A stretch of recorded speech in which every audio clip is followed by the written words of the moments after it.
Hello, and thank you for watching this video on implementing strategy.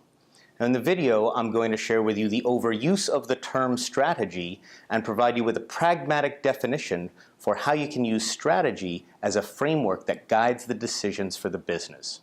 And if you find that valuable, you can find more information at edingergroup.com, and you can follow me on Twitter at Scott K. Edinger. Enjoy.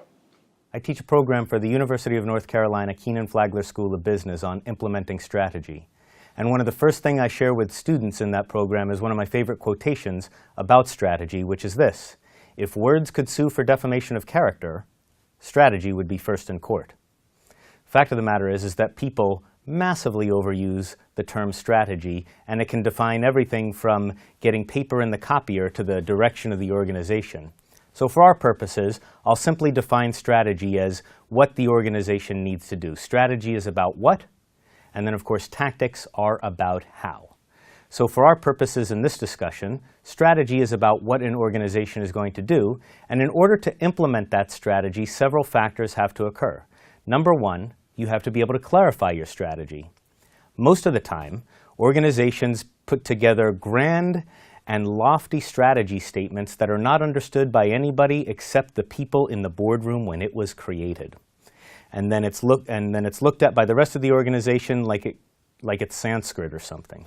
So for the most part, organizations need to speak in terms of how it will cascade throughout an organization and what it means to frontline professionals to bring that strategy to life.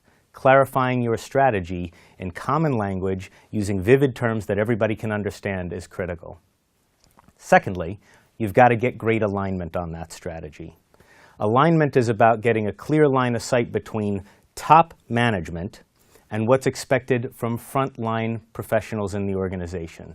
How do you get people behaving strategically if they don't understand and aren't aligned with that strategy? So getting clear on what are the behaviors, what are their expectations, how do they carry out those behaviors, and getting focused on putting that together in a way that's meaningful for the organization is part two, alignment.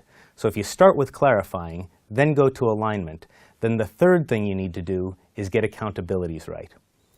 In order for something to happen in an organization, it must be somebody's job. So everybody has to have some kind of accountability for their behaviors, the outcomes that they achieve, and how they're going to make that come to life. You've probably heard the old saying, what gets measured gets done, and never has that been truer than when it comes to implementing strategy. So getting the right measures in place that help you to make sure that you're on target to achieving that strategy is critical. The key to doing that is to make sure that you measure outputs for people, that you measure the outcomes that people are trying to achieve. Don't measure the activities or the inputs. That'll be simply measuring micromanagement. What you want to do is measure the outcomes and give people flexibility to make that strategy come to fruition in the way that feels good for them, that they can be a part of it. So measure the outcomes of what you want your strategy to achieve, and you'll find success along measuring. So don't be the kind of organization that makes people want to say that strategy could sue for defamation of character. Get clear on that strategy. Focus on implementation. I wrote an article for Forbes a couple of years ago called The 3 C's of Strategy Implementation, and the last C was about cascading. This particular video has been all about how do you cascade strategy throughout your organization and how do you make it work so that you reach your goals. Be the kind of company that implements strategy well, not the kind of company that has strategy sit in binders on your shelves.